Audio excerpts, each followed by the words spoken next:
Stock market లో డబ్బులు పెట్టచ్చా సార్? ఇవన్నీ మౌలిక సూత్రాలు. అసలు పెట్టండి, నాకు దాని మీద నమ్మకం లేదు. స్టాక్ మార్కెట్ లో మీరు ఎప్పుడు భూమిని నమ్ముకున్నారు, లేదంటే వెంచర్స్ ఏదైనా వెంచర్ ఉంటే దానిలో పెట్టారు? నేను పార్లమెంట్ లో కూడా మాట్లాడేటప్పుడు ఒక కథ చెప్పాను.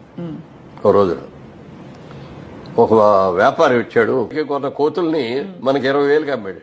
అది ఎంత గోల్డెన్ ఇదే సార్ ఇది. అయితే ఇప్పుడు స్టాక్ మార్కెట్ కూడా అలాంటిదేనండి. ఏ రోజున ఏ రేట్లు ఎందుకు పెరుగుతున్నాయో తెలియదు, ఎందుకు పడిపోతున్నాయో తెలియదు.